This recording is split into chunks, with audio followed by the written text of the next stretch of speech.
Professor सबित ने हमें जो परिणाम की वाणी दी है, यह वाणी हमें माया से पकड़ ले जाने के लिए आई है। आज तक की सृष्टि में कोई भी नहीं हुआ जो माया से पार हो रहा है।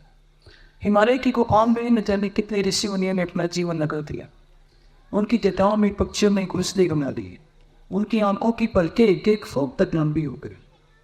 उन्होंने धन को स्पर्श नहीं किया, सुंदर स्त्री को स्पर्श नहीं किया, आंखें बंद किए रहे, फिर भी माया ने उनका पीछा नहीं छोड़ा। लेकिन हमको सरलता से माया ने छुड़ा दिया। आज एक विशेष बात मैं कहूँगा जो आज की चर्चा का विषय है। सुंदर साहक जी एक गुण देखो रे, जो मेरी धनियों की देखे।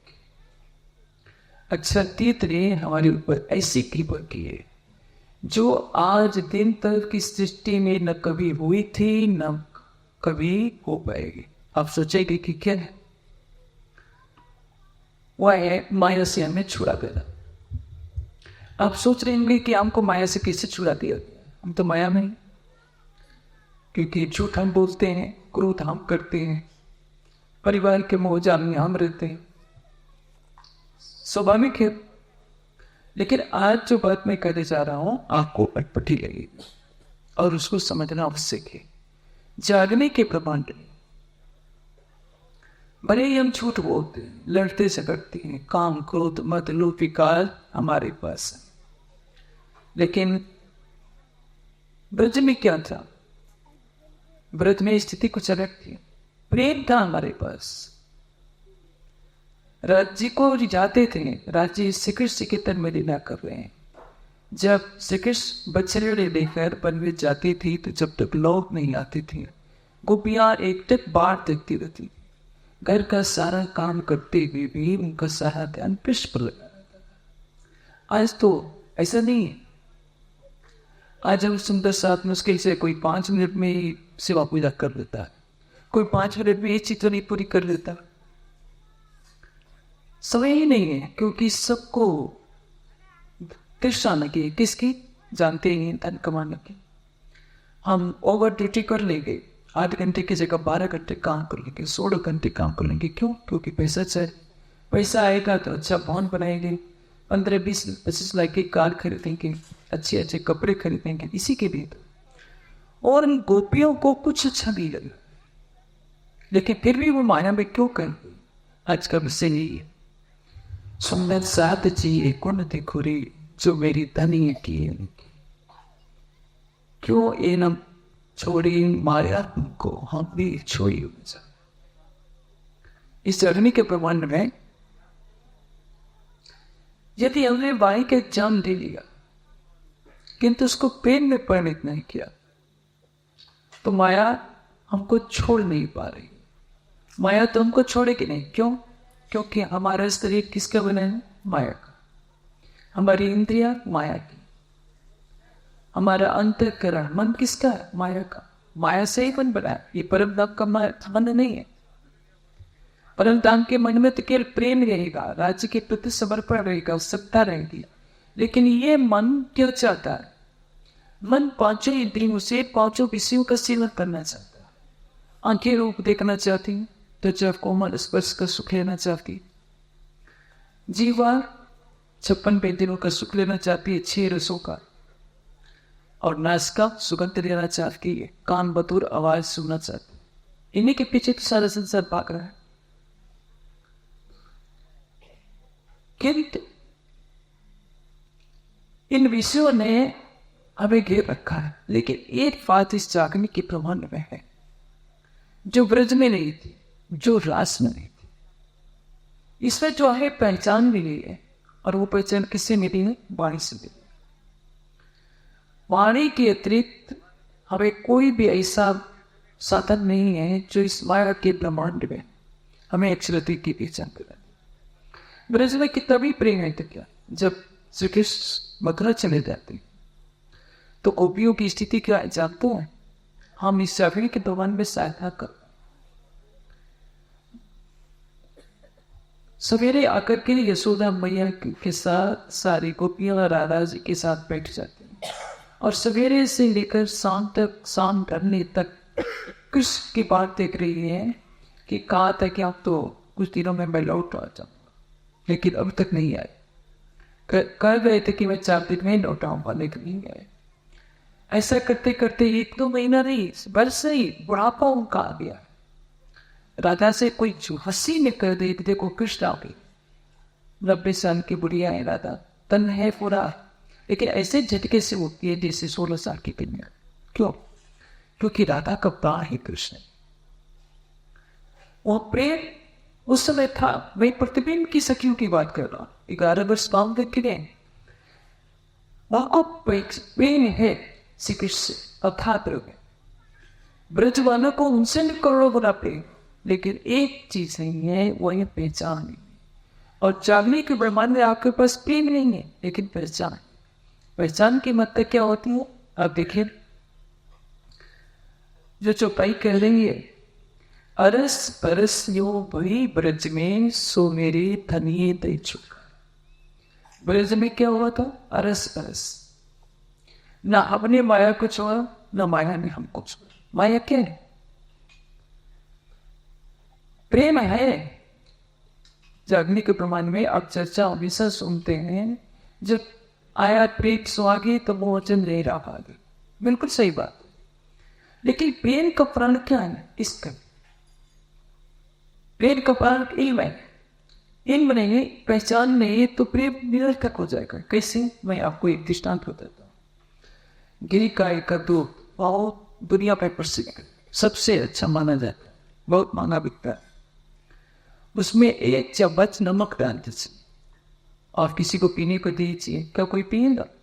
या 1 चम्मच खटाई डाल दीजिए, इमली कच्चू फीस करके डाल दीजिए, दूध तो दूध हो, लेकिन उसको कोई पिएगा नहीं।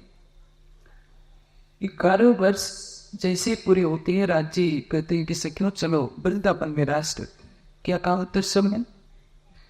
हमारे पति हमारी प्रतीक्षा कर रहे हैं, पराई पुरुष के साथ शाम को नहीं जा सकते। तो कामे निर्लज कुछ न देख रही सासुरी दे मोहिबा, ये मैं तभी दे रहा हूं। ये किसने कहा है? सब कुछ प्रेम था, लेकिन अपने से बड़ा किसको मान लिया? जो माया के पति थे। सास को बड़ा मान दिया, पति को बड़ा मान दिया, समाज को मान दिया कि हम यदि आपके साथ, आप परपुरुष हैं, आपके साथ जाएंगे तो हमारी सास क्या कहेगी, हमारा समाज क्या कहेगा, हमारा पति हमें रखेगा। सब कुछ जैसे व्यर्थ हो जाता है। इतनी भी बढ़िया खीर हो, नमक डालते हैं, कौन भी खाएगा? इतना भी बढ़िया मीठा दूध हो, गिरी क्या, नमक डालते हैं, बेकार हो जाता है। इसलिए 11 वर्षों में जितना प्रेम किया था कृष्ण के लिए, वो सारा बेकार हो गया, क्योंकि पहचान नहीं थी। प्रलय क्यों हुआ? रांझे ने कहा, जिनके लिए मैं आया 52 दिन हो गए, आमने सामने पढ़ने पर भी अंदर से तो तड़प है कि बोल नहीं, लेकिन कौन बोले? देखिए, पतिव्रता का धर्म बहुत कठिन होता है। मैं आपको संसार के कुछ दृष्टांत देता हूं। राजकुमार सिद्धार्थ वन में चले गए। यशोदा कहती है अपनी सखी से, सखी ने मुझसे कहकर जाती, वेतन की अदापनी, यदि उनको बन जाना था, साधना करनी थी, तो क्या मैं रुकती? हम छत्राणियां युद्ध के मैदान में अपने पतियों को तिलक करके, अस्त्र शस्त्र देकर, तलवार देकर, खुद करके जाइए, देश की रक्षा के लिए जाइए। हम रुकते नहीं हैं। और मैं इनको यदि उनको सिद्धि कर रही थी, तो मैं इतनी स्वार्थी नहीं थी कि मैं इनके उड़ान में बात करती। ये है पत्रिका। और एक सच्ची घटना सुनाता हूं। उदयपुर की राजघराने का की जागीर थी हंडा। वहां का जो जागीरदार के लिए, मुझे उसका नाम याद नहीं आ रहा है, उसका अभी हाल में विवाह हुआ था। किशोरी रानी थी। रानी बहुत सुंदर थी। जिस दिन विवाह करके दूल्हा राता निकली घर, उसी दिन उदयपुर के राजघराने से पत्र आता है कि मुगलों से युद्ध करने के लिए जाना है। अब सोचता है वो राजपूत छत्री, आज ही तो मेरी कल विवाह हुआ था, आज ही मैं लाया हूं पत्नी को, मैं बात नहीं कर पाया, युद्ध के मैदान में मैं कैसे जाऊंगा? रानी हटा करती है कि तो गलत हो जाएगा, ये तो राजपूत की इज्जत मिट्टी में मिल जाएगी कि मेरे शरीर के मोह में युद्ध के मैदान में नहीं जाएंगे। उसने कहा कि मेरा शरीर है, इसके लिए बादल बनता है तो मैं तो भेजूंगी जरूर।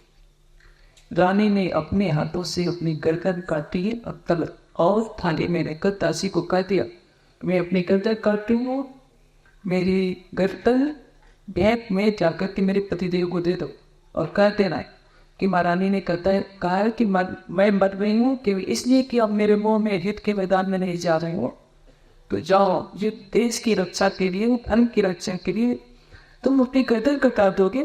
इसको पहले मैं पहले गर्दन कटा रही हूँ, जब तक मेरा शरीर जिंदा रहेगा तो युद्ध के मैदान में जाओगे तो लड़ोगे। यह है पतिव्रता था, यह चित्राणी का था। आप सोचिए, अपने हाथ से कोई गर्दन काटता है क्या? लेकिन वो चित्राणी थी, वो पतिव्रता थी। 16 साल की कन्या जो इसका अभी विवाह हुआ है, अपने हाथों से गर्दन काटती है, हाल में भरकर अपने पति के पास दासी के हाथ से भिजवा देती है।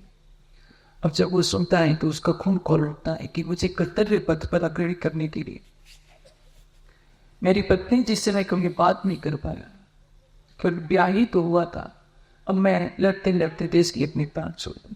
अब सोचिए, हम सुंदर साथ कहाँ खड़े हैं? हम यशोदा की बराबरी नहीं कर सकते, हम रानी हंडा की बराबरी नहीं कर सकते। भले ही हमारे संदर परम धाम का जी नहीं तो क्या, परम धाम की आत्मा है तो क्या, हमारा जी माया के विकारों में इतना फंसा पड़ा है कि कुछ त्याग करने के लिए तैयार नहीं होता। परम धाम की आत्माएं ब्रज के अंदर हैं, लेकिन उनको राज्य के स्वरूप की पहचान नहीं कि जिनसे हमारा प्रेम है वो हमारी आत्मा का प्रीतम है। केवल इतनी सी बात पता चल जाती तो कोई भी ये नहीं कहते कि हम पराये पुरुष के साथ कैसे जा सकती है। यह परायापन कह देना ही सबसे बड़ा अपराध, इससे बड़ा अपराध कोई नहीं। कितना भी प्रेम की चाहने के प्रमाण में भले ही कोई सुंदर सा चिकनी नहीं करता है, भले ही झूठ बोलता है, झगड़ालू है, सारे बेकार है, लेकिन कोई राज्य के लिए गलत शब्द का प्रयोग नहीं करेगा। भले ही गोपियों का 100वां अंश भी हमारे पास प्रेम नहीं है, लेकिन ईमान तो है। ईमान क्यों है? वाणी के कारण। और जहां कभी सुंदर सा वाणी से अलग हो जाएगा उसका ईमान नहीं रहेगा। ये वाणी क्या है? अक्षरातीत की पुकार है, हृदय की पुकार है। रात से लेकर क्या इतना मत तक की वाणी हर सुंदर साथ को जगाने के लिए। हमारे देश में, हमारे समाज में लगभग देश के सभी मंदिरों की संख्या जोड़ी जाए, नेपाल, भारत, भूटान, नागालैंड या अमेरिका, कनाडा, सब जगह मिलाकर 400 के आसपास मंदिर। लेकिन 400 मंदिरों में मुझे नहीं लगता कि 20 मंदिरों में भी प्रतिदिन वाणी चर्चा होती। आखिर ये मंदिर किस लिए बने? यदि मंदिरों पर वाणी चर्चा ही नहीं होने देनी, केवल औपचारिकता निभाने के लिए बीतक हो जाती। पहले तो 1-1 महीने की बीतक परंपरा अनुसार होती थी, अब तो 1-1 हफ्ते में बीतक खत्म करती जाती है। इस इधर उधर की बातें करती जाती हैं। कोई बताता नहीं कि बीतक में हमारे निजानंद का दर्शन छुपा हुआ है। निजानंद दर्शन को क्रियात्मक जीवन में कैसे प्रयोग करना है ये भी बातें नहीं होती, लेकिन उस बीतक ने हमारे समाज को जीवंत बनाए रखा है। रहस्य के अमर तक की चर्चा ही नहीं होती। जहां देखें वहां नाच कूद का अटब्बल शुरू हो जाता है, खाने पिलाने का प्रबंध चलता है। खाना पीना तो संसार कर रहा है। परम धाम की ये ब्रह्मवाणी जो आपको ईमान पर खड़ा करती, क्या अक्षरातीत के चरण फिर कभी आएंगे? ब्रज में आए उस समय तो गुनाह हो गया, सबसे गुनाह हुआ है कि सबने एक स्वर से कहा था कि हम आप पराये हो, पुरुष हो, आपके साथ हम कैसे जा सकती हैं? हम पतियों की, अपने पतियों की दृष्टि में गिर जाए। इसलिए राज्य ने कहा, क्या कहा था? जब सखिया योग माया के प्रमाण में पहुंचती हैं तो राज्य क्या करते हैं कि देखो, अपना पति लूला हो, लंबड़ा हो, कोढ़ी हो, अजानी हो, मूर्ख हो, तो भी उसको छोड़ा नहीं जाता। ये पतिव्रता धर्म है। और तुम पतिव्रता धर्म छोड़कर मुझ ऊपर पुरुष के पास क्यों आई?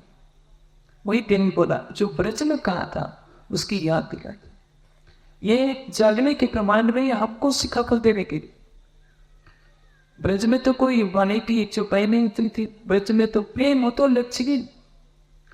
पूरी नींद को जो सुपन कान माया नाम धरे थी, अक्षर की आहाओं को पता नहीं कि मैं अक्षर हूं, सखियों को पता नहीं कि मैं परम नाम की मैं आत्मा हूं। श्यामा जी को नहीं पता, रास को पता चलता है अक्षर की आत्मा को कि मैं अक्षर की आत्मा।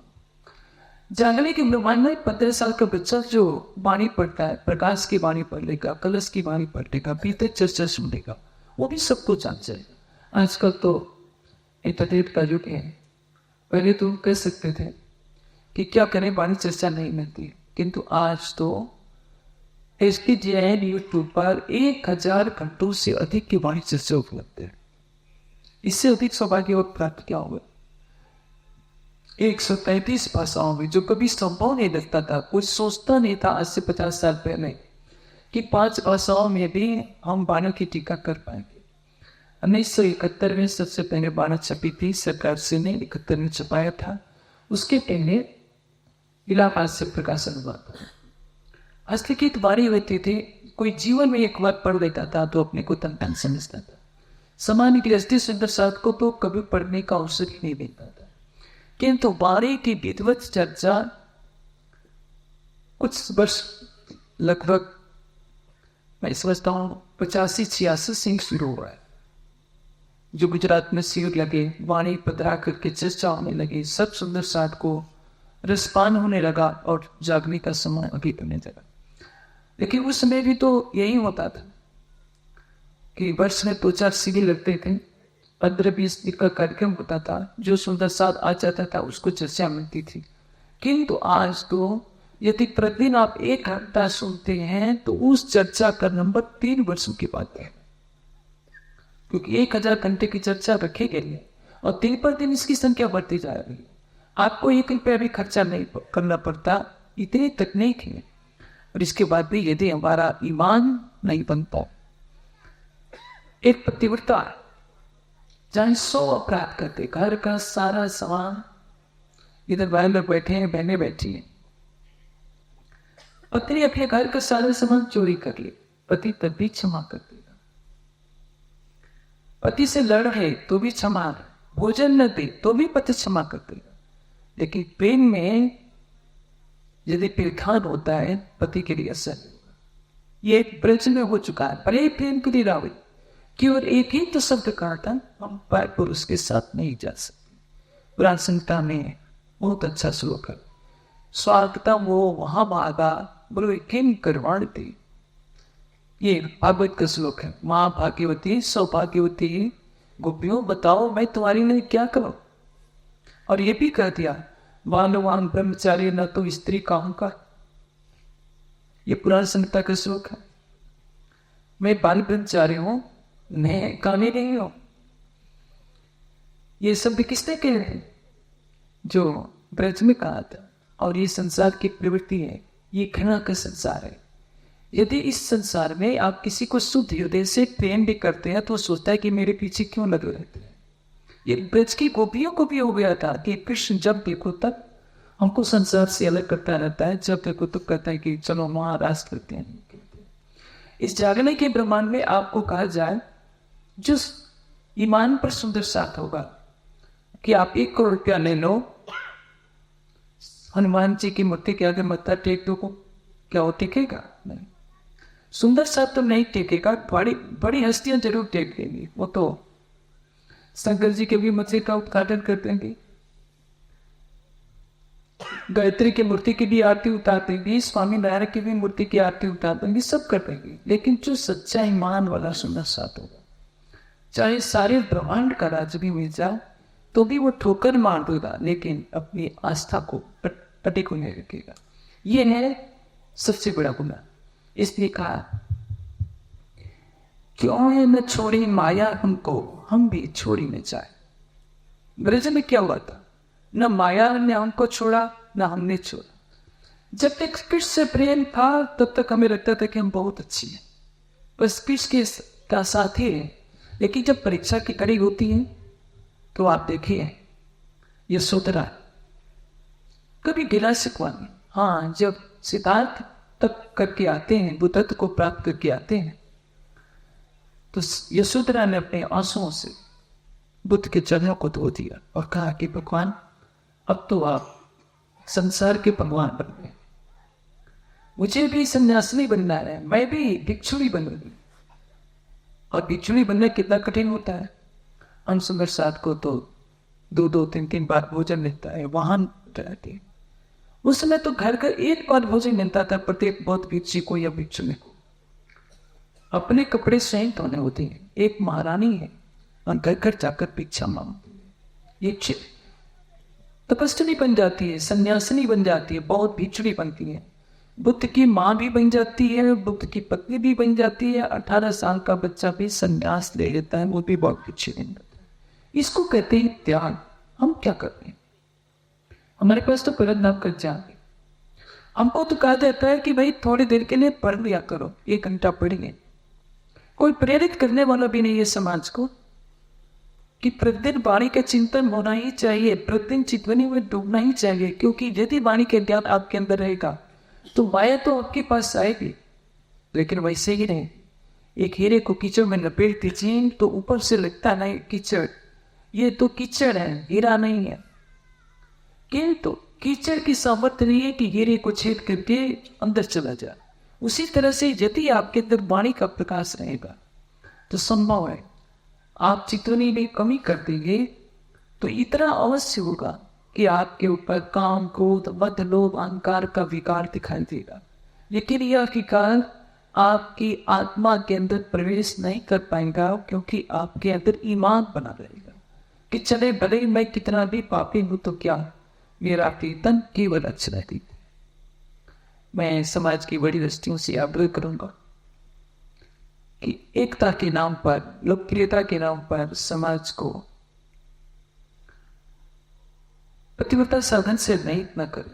ये सबसे बड़ा अपराध है।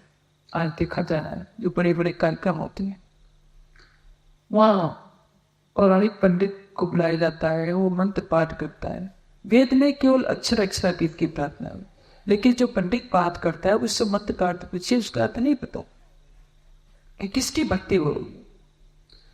और यदि सुबह 7 नवग्रहों की पूजा करेगा, गणेश की पूजा करेगा तो क्या है, इससे बड़ा गुनाह और क्या हो जाएगा। इसलिए अपनी आत्मा के अंदर अक्षरातीत का प्रेम भरिए। जैसे ब्रज से राज में जाते समय सबने पल भर में ही अपना तन छोड़ दिया था और योग माया के ब्रह्मांड में पहुंच गई थी हर परमात्मा।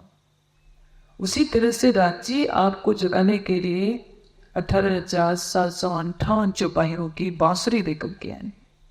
आज उसको सुनिए और राज्य के प्रेम पर डूब जाइए। जो ब्रज ने प्रेम किया था वो प्रेम कीजिए, लेकिन ईमान पर खड़े होकर प्रेम कीजिए। यदि आप केवल ज्ञान, शुष्क ज्ञान में ही पड़े रहेंगे तो भी लक्ष्य पूरा नहीं हुआ। ये जरूर है आप ईमान पर बने रहेंगे, लेकिन ईमान के साथ यदि इश्क आ जाए तो क्या होगा? इल्म का प्राण इश्क है और इश्क का प्राण इल्म है। माया आपसे दूर हो जाएगी। अक्षरातीत ने क्या किया है?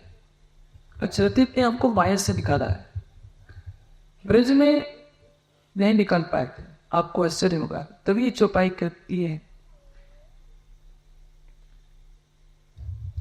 अरस परस यूं भाई ब्रज में, सो मेरे दय ने अलिए दई चुका। अरस परस होने का तात्पर्य क्या है? दूध में शक्कर मिला दीजिए तो पीने पर तो मीठा लगेगा, लेकिन आंख से देखेंगे तो शक्कर तो नहीं दिखाई देगी। अरस परस एक दूसरे में भी मिल जाओ। हम माया में मिल गए, माया हमारे दिन में मिल गई ब्रज में। भले ही हमने प्रेम किया तो क्या, लेकिन प्रेम तो पहचान के बिना था। जागने के ब्रह्मांड में ये राज्य का अवसर दिया है। लाभ बेजा दुख हो तो दुख तुमको राक्षी, याद करो निज सुख तो दुख तुमसे बाज। ये माया क्या है? ये माया दुख निधान जी। और अक्षरातीत क्या है? जब आप सवेरे मंगल आरती करते हैं तो क्या गाते हैं? सुख को निदान देते, सुख को निदान। जब वो सुख का निदान है तो उसको दिल में क्यों नहीं बसाते? आप माया का सुख क्यों मांगते हैं कि राज्य हमें करोड़पति बना दीजिए, हमें मिनिस्टर का पद दे दीजिए? इन्हीं कर आप क्या करेंगे? सारे ब्रह्मांड का राज्य में जाए तो राज्य तो नहीं मिलेगी। राज्य से केवल राज्य को मांगे। राज्य, आप मंदिर जाते हैं तो नारियल चढ़ाते हैं, पाठ रखवाते हैं, इससे क्या होगा? अरे मत्था टेक करके कहिए दादी सीधे साधे मेरे दिल में आकर के बैठ जाओ। तब हार के करिए बेचारी मैं क्यों छोड़ू अपनी रतम। फिर बैठे मैं आसन कर महामती हृदय और क्या किया इस कोई मैंने किस्सा इन फाइनासी और सिद्धि आज दिन सो धन बलिए सोर धनिये बल ऐसो दीवो तारे चो दीवो। आप इस संसार में किस लिए आए हैं? सारे ब्रह्मांड को अखंड करने के लिए आए हैं। आपको अपनी गरिमा का एहसास होना चाहिए कि आप कौन है। आप आए थे खेल देखने के, किंतु आप तो खुद खेल बन गए हैं क्योंकि आप में ईमान ही नहीं है। आपका ये शरीर किस पर टिका है? मेरे दंड पर टिका है। मेरे दंड टूट जाए तो क्या होगा? आपका शरीर कच्चा रह पाएगा।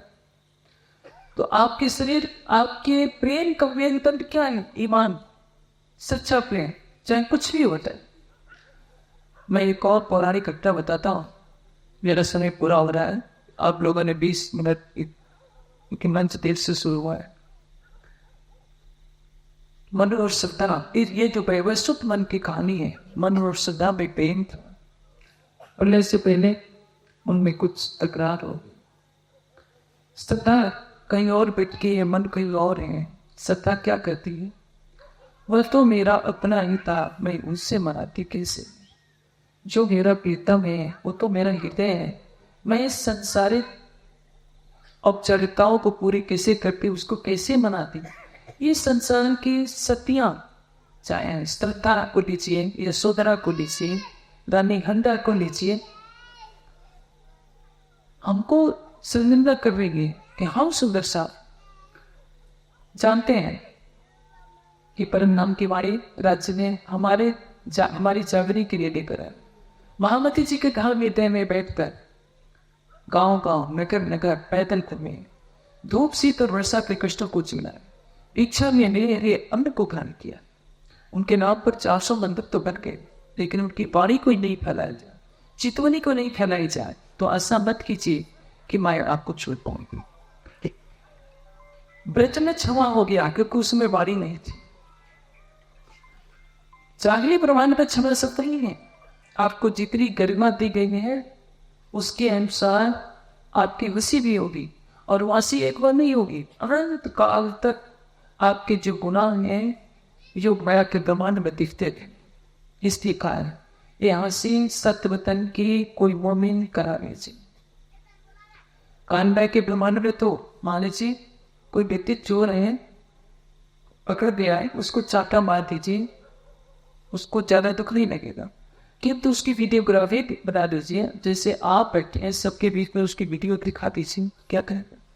भाई आपको 10 डंडे मार लेते हैं लेकिन ये वीडियोग्राफी तो नहीं दिखाती। और तो चाहेगा कि मैं धरती में दस जाऊं या आत्महत्या करूं। 18,758 चौपाइयों की वाणी देने के बाद भी यदि सुंदर साथ इस वाणी का चिंतन नहीं करता है, राज्य के प्रेम में नहीं डूबता है, अपने ईमान को नहीं बचाए रखता है तो क्यों होगा? राज्य तो कहेंगे कि मैंने तुम्हारे लिए इतनी वाणी कही, तुमको जगाने के लिए मैं गाँव गाँव नगर नगर मैं घूमा, बस के आवासी बंदर तक की धरती को मैंने अपने पैरों से चलकर पवित्र किया। सभी तो घरों में बैठे थे, अब सोने के वही मंदिर बन जाए, सोने की ईंटों से बना दिया जाए, लेकिन यदि वाणी प्रकाश नहीं है, चित्र ही नहीं है, हमारे हृदय में युगल स्वरूप के चरण कमल नहीं है, अरे साथी ने होगी कहाँ होगी मैं नहीं जानता। हाँ, रानी हंटा से यशोधरा से क्या आखिर नजरें मिला पाएंगे? क्योंकि हमारे गुनाह भी दिखते हैं। जब रांची मुंह बिलाकर हंसी करेंगे तो हमारे पास सिर छिपाने के लिए घर जगह नहीं। मेरी बातें काफी कठोर लगती होगी जब कान के ऊपर मैं प्यार करता हूँ, लेकिन इसलिए मैं करता हूँ क्योंकि मैं विवश हो गया। कम से कम वाणी की चर्चा करते हुए कार्य क्षेत्र में रही 25 वर्ष से अधिक हो गए, 26-27 वर्ष हो गए। शायद ही कोई चर्चा होगी जिसमें मैं चित्रने के लिए प्रेरित नहीं करता हूँ। लेकिन ये समाज इतना सोया हुआ है।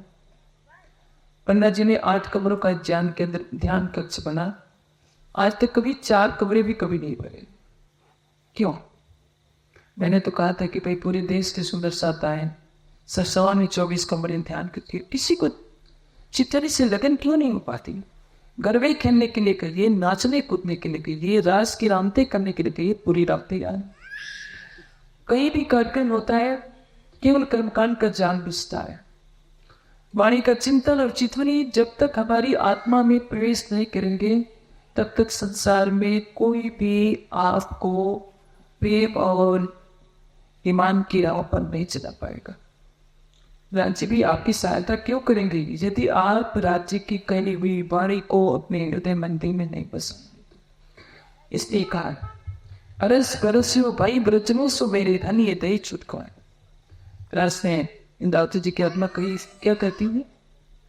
माया गई पुताने घेर हवे आत्म तो जागे लिखे। जब आत्मा जागृत हो जाती है तो माया भाग जाती है। माया ने दीदी फटकारा, मेरे प्रीतम ने माया को फटकार करके भगा दिया। माया को तो फटकार आप ही लगा सकते हैं कि वो अपने हृदय में राज्य के नच से सिक तक से द्वार को बसा दीजिए, और ये तब होगा जब आप वाणी का प्रति चिंतन करेंगे।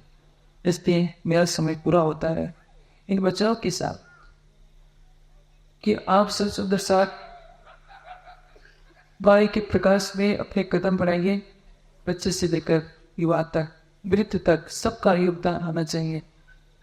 मैंने ऐसा कहा है, मैं पूरे देश से कहता हूँ, कई बार कह चुका, बार बार उसको रिपीट करना अच्छा नहीं लगता।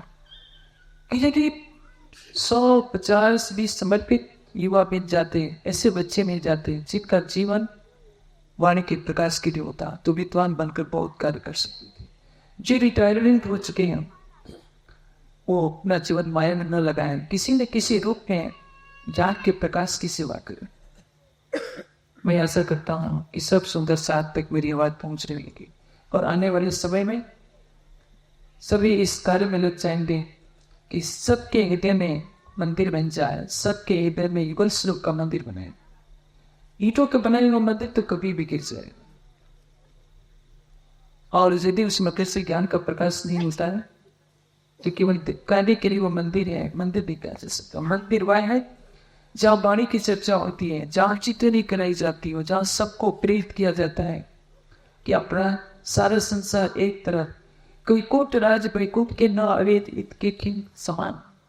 जब आपके हृदय में करोड़ों बैकुंठ का सुख भी मोह में न डाले तब तो समझिए अब मेरी आत्मा जागृत हो गई। केवल राज्य का प्रेम ही आपके लिए सबसे बड़ा धन है, और सबसे बड़ा पुण्य कार्य क्या है? अपने ईमान से विचलित नहीं होना। आप सबका सम्मान कीजिए, मर्यादा पुरुषोत्तम राम का कीजिए, योगेश्वर श्री कृष्ण का कीजिए, हनुमान जी का कीजिए, गणेश जी का कीजिए, शंकर जी का कीजिए। महापुरुष हैं, लेकिन प्रेम किससे? राज्य से। इसलिए कोई समझता नहीं। जाने कोई ये कहे कि अरे नवग्रह की पूजा नहीं करोगे तो विवाह अशुभ हो जाएगा। जब आपने अशुभ वर्ण मंगल करण तले देव चंद्र जी का दिया तो अशुभ भी शुभ हो जाएगा। नवग्रह की पूजा करने की तरह इसकी पूजा करने की कोई जरूरत नहीं। आपका प्रीतम आपके साथ है तो अशुभ भी शुभ हो जाने वाला है, इतना विश्वास रखिए। इसलिए आपकी निष्ठा आपको प्रीतम से मिलाएगी, यही निष्ठा आपके प्रेम को ऊपर करेगी। मैं ऐसा करता हूँ कि देश विदेश के सभी सुंदर साथ या जुड़ना बैठेंगे मेरी इस निवेदन को